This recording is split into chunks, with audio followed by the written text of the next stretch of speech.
Bien, mis amados, abramos nuestras Biblias en el Evangelio de Mateo, en el capítulo 7, vamos a leer de los versículos 24 al 29. Y dice así la palabra del Señor: cualquiera pues que me oye estas palabras y las hace, le compararé a un hombre prudente que edificó su casa sobre la roca. Descendió la lluvia y vinieron ríos y soplaron vientos y golpearon contra aquella casa y no cayó, porque estaba fundada sobre la roca. Pero cualquiera que me oye estas palabras y no las hace, le compararé a un hombre insensato que edificó su casa sobre la arena. Y descendió lluvia y vinieron ríos y soplaron vientos y dieron con ímpetu contra aquella casa y cayó. Y fue grande su ruina. Y cuando terminó Jesús estas palabras, la gente se admiraba de su doctrina, porque les enseñaba como quien tiene autoridad y no como los escribas. En el día de hoy queremos titular este mensaje: y enseñanza con autoridad. Cuando decimos y, es porque es el último de esta serie. El último de esta serie que tenemos más de un año predicando acerca del Sermón del Monte. En el día de hoy, si el Señor nos permite, queremos terminar la enseñanza con autoridad de Jesús. Ustedes recordarán que el domingo pasado hablábamos del énfasis que Jesús hace en nosotros no solamente ser oidores de la palabra de Dios, sino más bien hacedores. En nosotros no solamente decirle a Jesús, Señor, Señor, sino más bien en nosotros hacer la voluntad del Padre Celestial. Eso es lo que nos hace verdaderos discípulos de Cristo. No decir, no escuchar solamente, sino eso que oímos, eso que decimos, hacerlo también. No solamente oidores, como nos dice el Señor a través de Santiago en su libro. No solamente oidores, sino oidores y hacedores. El Señor también nos enfatiza de que debemos cuidarnos de los falsos profetas, pero también nosotros cuidarnos de ser falsos profetas, de ser falsos profesantes de Cristo. Son muchas las personas que dicen ser cristianos, pero su vida, su conducta desmiente tal afirmación. Una persona no es cristiano porque pertenezca a una iglesia cristiana. Una persona no es cristiano porque diga ser cristiano. Una persona es cristiana cuando su vida está en consonancia con la vida de Cristo. Es la vida, es la forma de vivir, es su conducta por el motivo correcto. No solo hacer lo correcto, sino también por el motivo correcto. Porque usted puede estar haciendo lo correcto con un motivo incorrecto.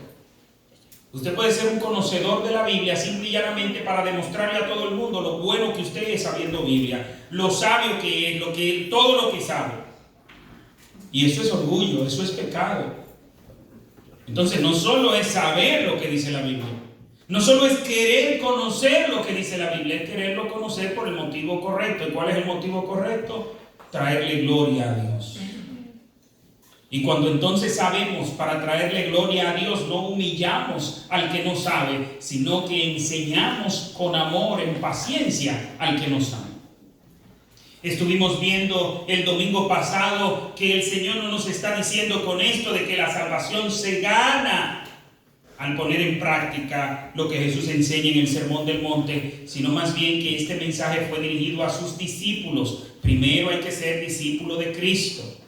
Primero hay que recibir el perdón de nuestros pecados. Primero hay que arrepentirnos de nuestros pecados, reconocer nuestra condición pecadora y que necesitamos el perdón de nuestros pecados. Y después de estar en esa condición, entramos al Sermón del Monte para conocer cuáles son los principios que rigen al reino de Dios, al reino al que pertenecemos. Veíamos también el domingo pasado de que estos dos tipos de oyentes de la palabra de Dios no son como pensamos que los necios solamente están fuera de la iglesia. Sí son necios, pero también dentro de la iglesia pueden haber necios. ¿Cuáles son esos? Los que dice Jesús, este hombre insensato que escuchó pero no puso en práctica, no vivió la enseñanza de Jesús. Los dos estaban en la iglesia, los dos edificaron, trabajaron, los dos construyeron su casa. Y como ustedes recordarán, es más, es probable que el que no cavó para cimentar sobre la roca hizo una casa más rápido, hizo una casa más bonita. ¿Por qué? Porque había trabajado menos.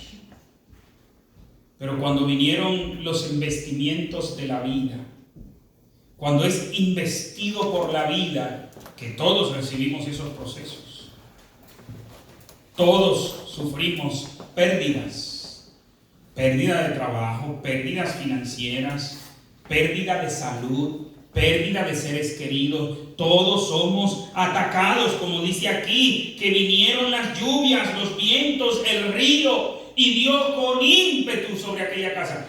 Todos recibimos esos mismos ataques.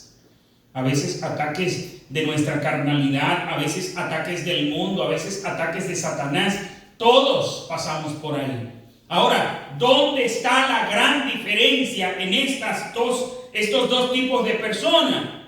Estos dos tipos de oyente, en que el que solo escucha, lo que hizo fue hacer su casa en la arena. Pero el que escucha y obedece, hace su casa en la roca. Y terminábamos diciendo el domingo pasado, de que por eso usted ve que este mismo proceso del COVID a algunos los ha acercado más al Señor, pero hay a otros que hasta de la iglesia se han alejado más. Y acariciamos la idea, añoramos de que esas personas solo se hayan apartado de la iglesia y no del Señor. Pero el hecho de estar apartado de la iglesia es una gran señal de que su relación con Dios no está buena. Si bien es cierto que el hecho de venir a la iglesia no garantiza que usted tiene una buena relación con Dios, no menos cierto es que el que tiene una buena relación con Dios no hace negociaciones con asistir a la iglesia. ¿Por qué? Porque el que tiene una buena relación con Dios, lo primero es que le obedece. No se hace solamente oidor. Y en segundo lugar, el que tiene una buena relación con Dios ama a Dios y quiere visitar a Dios en su casa. ¿Y cómo le llamamos al templo? La casa de Dios. ¿Qué vemos también rápidamente en estos constructores?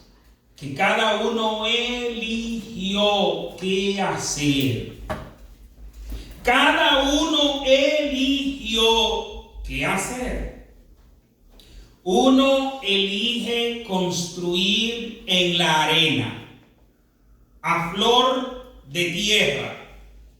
Esta persona hizo quizás un escarbadito de gallina. Ustedes ven como las gallinas cuando escarban, un escarbadito ahí en la tierra, y comenzó a clavar madera de inmediato en la tierra, sin ningún tipo de cimiento, sin ningún tipo de firmeza. Comenzó.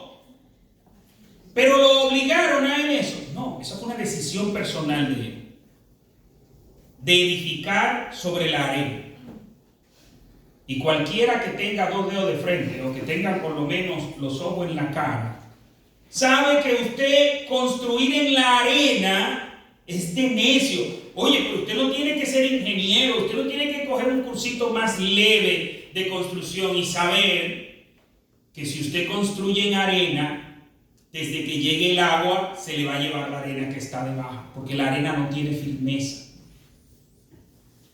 Pero hay otro que elige edificar sobre la roca.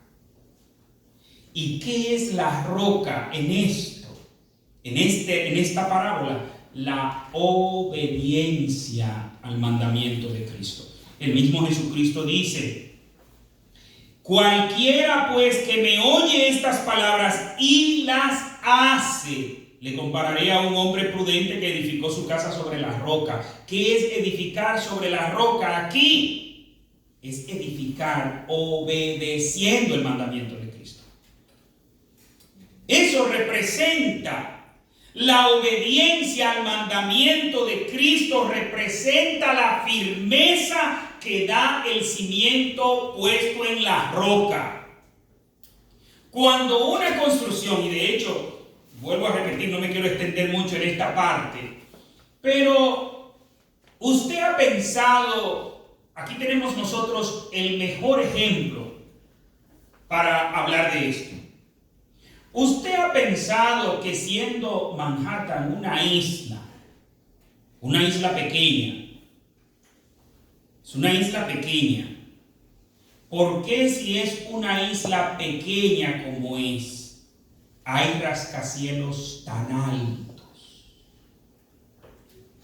Porque es una roca. Porque Manhattan Es una roca. es una roca. ¿Y por qué entonces en ese lugar se puede, pero en otros lugares no?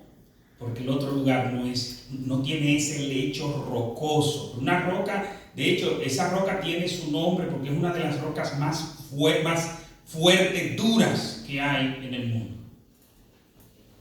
Pero también usted ve por qué en el Midtown hay esos edificios altos y no en Washington High. ¿Por qué no para la parte? Porque ya esa roca no se extiende para allá. No es lo mismo. Cuando se edifica sobre la roca hay firmeza. Pero ¿qué es lo que nos hace a nosotros ser cristianos firmes? Es nuestro conocimiento bíblico. No solamente eso. Usted tiene que tenerlo, el conocimiento, porque usted no puede obedecer la ley de Dios si usted no la conoce. Usted no puede obedecer los mandamientos de Cristo si no los conoce, pero el solo hecho de conocerlos no le hace a usted edificar sobre la roca, no le da a usted firmeza en la vida cristiana. ¿Cuándo le llega a usted firmeza en la vida cristiana? Cuando usted obedece esos mandamientos de Cristo. Mire, y esto es fácil de verlo. Cuando un cristiano es un cristiano firme y cuando un cristiano es un cristiano endeble, así mire que si la brisa viene para acá, para allá se va. Si la brisa viene para otro lado, para el otro lado se va. Así hay cristianos, pero hay otros que no, que mire, son firmes. ¿Por qué? Porque están edificados sobre la roca. ¿Y cuál es esa roca? Cristo dice en este caso, porque recuerden que en la mayoría de los pasajes bíblicos, cuando se habla de la roca, se está hablando de Cristo, del sacrificio de Cristo, de estar en Cristo para recibir el perdón de nuestros pecados. Pero en este caso, lo que nos da firmeza a nosotros como cristianos es nosotros obedecer el mandamiento de Cristo. Si no obedecemos el mandamiento de Cristo, podemos tener el conocimiento que tengamos, podemos tener el tiempo que tengamos en la iglesia. Es más, podemos desarrollar grandes ministerios, y no voy a volver a hablar de esto porque ya los versículos 21 al 23 estuvimos hablando de eso. Cuando aquellos se acercarán y dirán: Señor, Señor, en tu nombre profetizamos, en tu nombre echamos fuera demonios, en tu nombre hicimos muchos milagros. ¿Y qué le dice el Señor? Nunca los conocí. Por tal razón, lo que nos hace a nosotros edificar sobre la roca no es el ministerio que desarrollemos en la iglesia. Lo que nos hace a nosotros edificar sobre la roca es obedecer a Cristo. Esto es lo que hace a un cristiano firme o lo que hace a un cristiano endeble. El escritor a los Hebreos le dice: otra vez tengo que venir con lechita donde ustedes. Una cosa que ustedes deberían estar comiendo, alimento sólido. Y también el apóstol Pablo le dice a los corintios lo mismo. Otra vez Y le dice a los Gálatas: y es que tengo que estar en dolores de parto de nuevo por ustedes. Todos estos representan al cristiano que escucha pero no obedece. El cristiano que obedece se distingue por su firmeza y crecimiento. Y de lejos se ve. Es como esos edificios que usted ve. Yo recuerdo la primera vez que yo vine aquí a Nueva York, cuando me dice el pastor Durán: vamos para Manhattan. Ok. Manhattan solamente lo había visto en postales y en las películas, porque recuerden que todas las invasiones extraterrestres, todas las... King Kong no cogió para Dominicana. Yo no sé por qué será. Usted ve que cuando las naves estas salen de aquí a los otros planetas, caen en el desierto, decía un comediante, caen en el desierto allá, pero los extraterrestres vienen e invaden Manhattan. Y cuando llegamos, que yo veo esos edificios, me quedo así, en un momento tuve que pararme porque si no, me iba a caer. Asimismo, usted ve hombres y mujeres de Dios, cómo van creciendo en firmeza, y puede venir lo que venga. Puede venir el huracán que venga y esas personas se mantienen firmes y verticales, porque ellos han decidido obedecer a Cristo. Yo te pregunto, ¿cuál es tu decisión? ¿Has decidido tú ser un cristiano de esos que solo oyen o de los que obedecen, de los que construyen sobre la roca? Mis amados, son muchas las aplicaciones que podemos tener de este pasaje. A veces pensamos que los insensatos están todos fuera de la iglesia, nunca asisten a la iglesia, pero con esta enseñanza de Jesús nos damos cuenta de que aún dentro de la iglesia hay insensatos. ¿Quiénes son? Los que escuchan, pero no obedecen. No basta con escuchar, no basta con estudiar. Hay que poner en práctica lo que usted conoce. A veces cuando yo escucho a un cristiano decir: no, porque yo tengo tantos años ya en esta iglesia. No se fije de los años. Claro, no es que no tienen valor. Los años del Señor tienen valor. Tienen valor. Pero cuando usted está obedeciendo el mandamiento de Dios.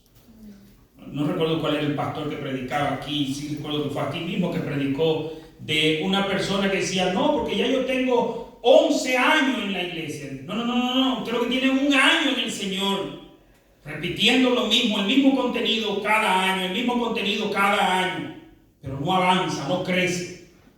Y así hay personas. No basta con saber, hay que obedecer. ¿Qué tipo de constructor serás de ahora en adelante? Queremos volver a repetir esa parte que decíamos el domingo pasado. Y fíjense cómo termina este capítulo 7. Versículo 28. Y cuando terminó Jesús estas palabras, cuando terminó este sermón, los capítulos 5, 6 y 7, ¿qué pasó cuando terminó Jesús estas palabras? La gente se admiraba de su doctrina, porque les enseñaba como quien tiene autoridad y no como los escribas. Las personas se admiraban de la enseñanza de Jesús. Y nos dice el comentarista, el doctor Lloyd Jones, en su comentario de este pasaje, dice: la autoridad del sermón se deriva del predicador. Esto es desde luego lo que hace al Nuevo Testamento un libro tan único. En el caso de los demás maestros, que el mundo ha conocido, lo importante es lo que ellos enseñan. Pero estamos frente a un caso en el que el maestro es más importante de lo que enseña. En cierto sentido, no se puede dividir ni separar el uno del otro, pero si hay que dar prioridad a uno de los dos, siempre debemos colocar al predicador en primer lugar, a Jesús, el que está predicando ese mensaje. Así pues, estos dos versículos al final del sermón dirigen nuestra atención hacia este hecho. Fin de la cita. ¿A qué hecho? A que quien está hablando allí tiene autoridad. No es un cualquiera que le esté enseñando. No es un escriba más, no es un fariseo más, no es un rabino especializado, no. Es alguien mucho más que esos. Tiene autoridad. ¿Y qué vemos con esto, mis amados? Les enseñaba como quien tiene autoridad. Y usted pensaría, pero ¿y dónde vieron ellos eso? ¿Cómo es que ellos vieron que Jesús les enseñaba como quien tiene autoridad? Mis amados, solo basta con nosotros rápidamente ver las expresiones de Jesús en todo el Sermón del Monte y nos vamos a dar cuenta de la autoridad de Jesús. Por asunto de tiempo, solo voy a saltar entre algunos versículos. Versículo 3 del capítulo 5. Bienaventurados los pobres en espíritu, porque de ellos es el reino de los cielos. Aquellos que estaban allí escuchando el sermón del monte estaban acostumbrados a escuchar otra cosa diferente. Cuando los rabinos decían, bienaventurados los ricos en espíritu, los que hacen buenas obras, los que hacen esto. Y comienza Jesús diciendo, bienaventurados los pobres en espíritu. Desde ese momento le pusieron atención. ¿No se habrá equivocado? ¿Cómo los pobres en espíritu? Y Jesús da la razón, porque de ellos es el reino de los cielos. Y ahí sigue con todas las bienaventuranzas. Y no solamente decir tal grupo, sino el por qué ese grupo es bienaventurado. Sigue diciéndonos que somos la sal y la luz. Pero hay un pasaje, hay un versículo que no podemos pasar por alto. Tenemos que detenerlo allí y ver la autoridad que Jesús establece. En el versículo 11, vamos a leer el 10 primero. En el versículo 10 Jesús dice, bienaventurados los que padecen persecución por causa de la justicia. Y usted dirá, sí, eso está bien. Yo me imagino que todos los que están allí dicen, sí, verdaderamente dichoso el que prefiere morir antes que ceder a las injusticias. El que prefiere morir antes que hacer lo mal hecho. Bienaventurado el que padece persecución por causa de la justicia, porque de ellos es el reino de los cielos. Pero en el versículo 11, Jesús dice algo que nadie antes había dicho. Ningún maestro, ningún rabino, ningún fariseo, ningún escriba, nadie en Israel había dicho las palabras que dice Jesús en el versículo 11. Y dice, bienaventurados seréis cuando por mi causa os insulten, os persigan y digan toda clase de mal contra vosotros mintiendo. Que dice, gozaos y alegraos porque vuestra recompensa es grande en los cielos. Pues así persiguieron a los profetas que fueron antes de vosotros. ¿Qué dice Jesús? Jesús no está diciendo solamente bienaventurado el que sufre por causa de la justicia. No solo dice bienaventurado el que sufre por la causa de Dios. Refiriéndose al Padre, Jesucristo dice bienaventurados, dichosos los que padecen por mi causa. Y ahí sí es verdad que los ojos se pusieron grandes de esa gente. Por tu causa. ¿Y tú quién eres? Para los que estaban ahí, ¿quién era Jesús? El carpintero. El hijo de María y que no se sabe bien si de José. ¿O usted cree que a Jesús le dijeron en vano, nosotros sabemos de quiénes somos hijos, nosotros somos hijos de Abraham, nosotros no somos hijos de fornicación? Si usted lee en ese contexto, dice, ¿pero por qué le dijeron eso? Porque le están diciendo a Jesús, le están respondiendo con lo que se llama popularmente con una indirecta. ¿Y qué es lo que le están diciendo? Nosotros no somos como tú, que eres hijo de una fornicación. Nosotros no somos como tú, que la mamá te dio a ti a luz antes de haberse casado, antes de cumplirse el tiempo de tu nacer, en un casamiento correcto. ¿O usted cree que no lo llevaban esa cuenta, Jesús? Y Jesús dice: bienaventurados cuando por mi causa os vituperen. Mis amados, y cuando Jesús a partir del versículo 17 comienza a hacer ese análisis de la ley de Moisés y las enseñanzas de los rabinos, ¿cuántas veces que Jesús dice: oísteis que fue dicho? Versículo 21, mas yo os digo, oísteis que fue dicho. En versículo 27, oísteis que fue dicho. Versículo 31, pero yo os digo. Jesús pone todas las enseñanzas de los rabinos. Jesús no está en contra de lo que Moisés está enseñando. ¿Por qué? Porque lo que Moisés está enseñando es lo que Dios está mandando. Jesús está poniendo en contra de todas esas interpretaciones de los rabinos, de los escribas y fariseos. Oísteis que fue dicho, mas yo os digo. Una y otra vez repite en todo el capítulo 5 de todas esas enseñanzas de los rabinos y todas esas enseñanzas de los escribas y fariseos, pero él hace hincapié en su enseñanza. Como Jesús, cuando enseña a orar en el capítulo 6, fíjense cómo hace un contraste entre la vida de los fariseos y la vida de los verdaderos discípulos. Dice: guardaos de hacer vuestra justicia delante de los hombres para ser vistos de ellos. De otra manera no tendréis recompensa de vuestro Padre que está en los cielos. Y solo cito rápidamente, porque todo esto son pasajes en los que hemos estado y en los que hemos invertido mucho tiempo enseñando, analizando estas enseñanzas de Jesús. Solamente estamos repasando para ver todas las enseñanzas de Jesús, cómo Él establece la autoridad en lo que enseña, para que podamos entender por qué ellos se admiraron de su doctrina. Porque usted, si no se contextualiza, usted se pierde y dice: pero ¿y de qué se admiraban? ¿Y qué era lo grande que él estaba enseñando? La palabra de autoridad con la que él hablaba. No hablaba, nos dice el versículo 29, porque no les enseñaba como los escribas. Les enseñaba como quien tiene autoridad.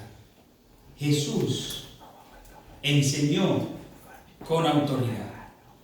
¿Y cómo enseñaban los escribas? ¿Cómo enseñaban los fariseos?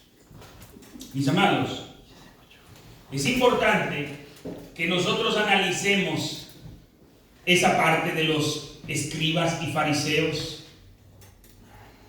¿Sabe por qué? Porque, como dice la cita del doctor Lloyd Jones, ningún maestro en ninguna parte del mundo, en ninguna de las épocas anteriores, ha enseñado con la autoridad que Jesús enseña. ¿Cómo enseñaban los escribas y fariseos? Como tenemos que enseñar todos los demás, basándonos en la autoridad de otros. Nosotros, por ejemplo, un predicador no puede venir a hablar él de lo que él se imagina. Tiene que venir a hablar de lo que dice la palabra de Dios. Pero yo le pregunto, cuando alguien va a hablar de un tema, si es alguien juicioso, porque si es un loco viejo, dice lo que él opina, punto. Pero si es alguien juicioso, ¿a quién hace alusión? Por ejemplo, si usted va a hablar del virus, usted hace: no, porque en tal lugar, tal laboratorio hizo tal investigación y esa investigación arrojó esto y esto. Y usted cita a otros. ¿Por qué? Porque usted no es la autoridad.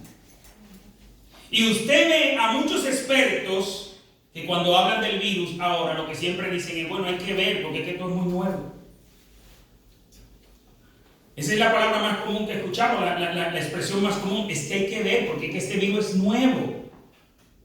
Pero no solamente eso, aún en las cosas que se tiene conocimiento se deja un margen. ¿Por qué? Porque puede variar, puede cambiar aún de las cosas que se tienen conocimiento. Pero Jesús no hablaba así. Jesús hablaba con autoridad. De hecho, es interesante otro pasaje bíblico donde el Señor le dice a los judíos: ¿por cuál de las buenas obras que yo he hecho ustedes me quieren apedrear? Juan capítulo 10, versículo 31 al 33. Entonces los judíos volvieron a tomar piedras para apedrearlo. Jesús les respondió: muchas buenas obras os he mostrado de mi Padre. ¿Por cuál de ellas me apedrearéis?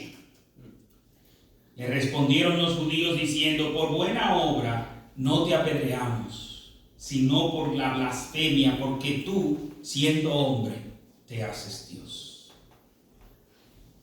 Jesús hablaba con autoridad. Claro que ellos eran ciegos, que no estaban viendo que Jesús era Dios. Y como Jesús era Dios, Él podía hablar con esa autoridad. Solo Jesús puede hablar de esa manera. ¿Por qué? Porque Él es Dios, Él conoce todo y puede decir claramente: mas yo os digo, no se debe hacer de esta manera, sino de aquella manera. ¿Cómo enseñaban los fariseos? Ellos enseñaban haciendo uso de muchas referencias y citaban al rabino tal, y citaban al otro rabino, y daban una idea, y daban una enseñanza. Su enseñanza era vaga. Y quiero leer rápidamente el bosquejo que presenta el comentarista William Hendrickson de este pasaje de Mateo 7, 28, 29. Y leo, dice: ¿cuáles eran algunas de las razones de este entendimiento de estupor y asombro de ellos? En Mateo 13, versículos 54 y 55, podría proporcionar parte de la respuesta. Sin embargo, basándonos en el mismo sermón del monte, en Mateo 7, 28, no como los escribas de ellos, son dignos de considerarse los siguientes puntos. Punto número 1. Él habla la verdad. ¿Quién? Jesús hablaba la verdad. En Juan capítulo 14, versículo 6, Jesús le dijo: yo soy el camino, la verdad y la vida. Nadie viene al Padre sino por mí. Y en Juan 18:37 le dice Jesús a Pilato, que lo veíamos esta mañana en la escuela dominical: ¿luego eres tú rey? Respondió Jesús: tú dices que yo soy rey. Yo para esto he nacido y para esto he venido al mundo, para dar testimonio de la verdad. Todo aquel que es de la verdad, oye mi voz. Otra razón por la cual hay un contraste a esa enseñanza de agua dulce, a esa enseñanza aguada, a esa enseñanza floja, a esa enseñanza trivial que daban los escribas y fariseos y los maestros judíos, a esta enseñanza firme que está dando Jesucristo, porque la palabra de Dios es roca firme. Mis amados, ¿qué hacían los fariseos en su interpretación, los escribas en su interpretación? Se iban a trivialidades. Recuerdo haber leído en un libro de hasta los excesos que llegaban con el tema del sábado. Y decían: ¿es correcto comerse un huevo que una gallina ponga en el sábado? No, eso es pecado, comerse un huevo que una gallina ponga en el sábado, porque ha violado la ley de Dios. Y ahí comenzaban a hablar y hablar de si comerse un huevo que una gallina puso el sábado. Habían desarrollado tantos sistemas y tantas cosas que si una persona iba de camino de un día de reposo, usted sabe que esa expresión cuando usted lo lee en la Biblia, y iba fulano de camino de un día de reposo, eso quiere decir que era un trayecto corto. Usted iba de aquí a la Roosevelt, por ejemplo, caminando. Ese era el trayecto que se le permitía, porque después de ahí ya era pecado. Y de pronto usted va caminando para la Roosevelt y ahí en la 39 o en la 38 le cayó un aguacero y se le mojó la ropa. Usted o tiene que quedarse ahí hasta que la ropa se le seque, o usted tiene que cambiarse de ropa ahí mismo, porque ya esa ropa mojada era un trabajo y usted estaba quebrantando el día de reposo. ¿Usted cree que esta gente que acostumbraron al pueblo a hablarle de tantas y tantas trivialidades, cuando Jesús está hablando con tanta autoridad y enseñando el camino correcto, no era para ellos asombrarse? Claro. Mis amados, lo grande es que hoy por hoy uno escucha a tantas y tantas personas hablando de trivialidades, tantos y tantos predicadores que se han olvidado de predicar la palabra de Dios para comenzar a decir historias fantasmagóricas, para comenzar a hablar, no, porque Dios me reveló y yo vi y yo fui. Yo recuerdo que en Dominicana hubo un tiempo que se puso de moda viajar al infierno. Y hasta de a grupos se iban. Recuerdo en una iglesia en San Cristóbal que fueron, no sé si eran 7, 8, 6. Un tour para el infierno. Y van al infierno y allá vieron a este, y vieron a aquel, y vieron al otro. Pero lo grande es que volvemos a decir lo mismo que dice el Señor a través de Isaías: y a mi pueblo le gusta eso. Señores, esa gente que se inventan un viaje al infierno, o que se durmieron y se soñaron en el infierno, cuando comienzan a hablar de eso, llenan sus itinerarios. Muchísimas iglesias los invitan y usted ve que esa gente no dan abasto, la gente queriendo ir y la curiosidad y esto.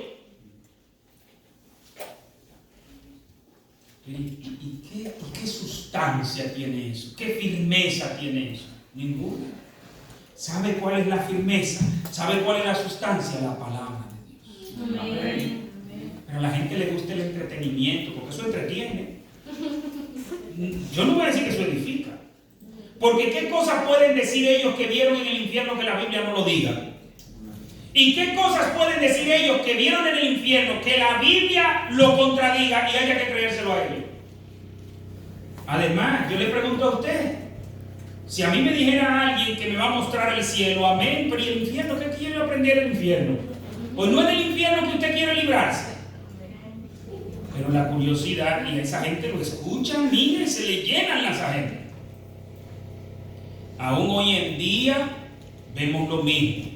Aún hoy en día vemos cómo esas personas que se inventan una historia, una cosa, y el gentío escuchándolo. Usted ve la balsa de motivadores que hay en las redes sociales. Y no voy a volver a hablar de eso, porque ya hablamos de guardados de los falsos profetas. Pero así como en aquel entonces, hoy en día pasa lo mismo. Muchas personas atrás de sandeces y liviandades, y no quiere la palabra de Dios, que es roca firme. Amén. Conozca y practique la palabra de Dios. Y por eso ellos se asombraron, porque estaban acostumbrados a ese mensaje liviano, a ese mensaje que envolvía, que embobaba. Pero vuelvo a repetir, que nosotros nos cuidemos de ese mensaje que envuelve y emboba, y que nosotros estemos buscando la palabra de Jesús, la palabra de Dios, que es la enseñanza de autoridad. Y quiero terminar, porque el tiempo ha avanzado bastante. Mis hermanos, nos dice aquí que ellos estaban admirados.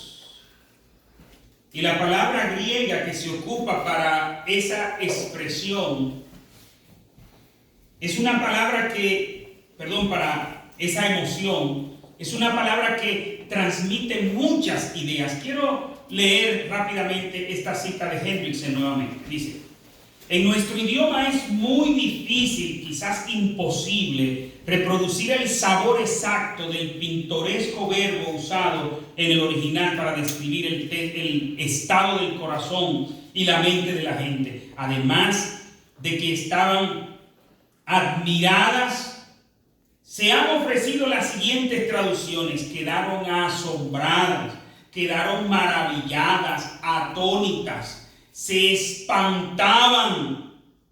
Y hay una traducción que dice: estaban atónitos y abrumados con perpleja admiración. Una palabra también pudiéramos decir: se quedaron con tanto asombro que hasta medio aturdidos. Se admiraron de la enseñanza de Jesús. Pero, mis amados, la enseñanza de Jesús no es solo para llenarnos de admiración. Sí nos admira. Nos quedamos asombrados al ver tanta firmeza, al ver tanta grandeza, al ver tanta verdad. Pero no es solo para admirarnos. La palabra de Dios no es solo para nosotros admirarnos de ella, es para obedecerla. No es admiración lo que Jesús andaba buscando de ese auditorio que él tenía. No era la admiración de ellos y ya, no. Era que obedecieran sus mandamientos. Porque déjeme decirle algo: si la palabra tiene autoridad, ¿para qué es la autoridad? Para ser obedecida. La autoridad no suplica. La autoridad no ruega. La autoridad se impone. Y es precisamente lo que pasa con la palabra de Dios. Hoy en día la palabra de Dios es ofrecida por misericordia. Pero llegará el día en donde el mismo Jesús dijo que sus palabras juzgarán al mundo. Sus palabras juzgarán a las personas. En ese día, esa autoridad de la palabra de Dios se va a hacer manifiesta para los que no han aceptado la autoridad de la palabra de Dios. Para los que hemos aceptado su autoridad, sabemos que la autoridad de la palabra de Dios es para ser obedecida. ¿Cómo seremos? ¿De los que solo se admiran o de los que obedecen? Esa es nuestra elección. Oremos. Padre, gracias te damos, Señor. Gracias te damos por tu palabra, porque ella es firme en medio de tantas y tantas opiniones, en medio de tantas y tantas sutilezas vacías, filosofías que no nos dejan con una decisión firme. Podemos contar con tu palabra, que es firme, un cimiento firme, y podemos vivir por ella, y sabemos que no seremos derribados. Sabemos, Señor, que podremos vivir por tu palabra, porque ella es lámpara a nuestros pies, lumbrera a nuestro camino, y que hace sabio al sencillo. Ayúdanos, Señor, no solamente a conocerla, no solamente a admirarnos por ella, sino que toda nuestra vida sea vivida por tu palabra, para gloria de tu nombre. Por Cristo Jesús te lo pedimos. Amén y amén.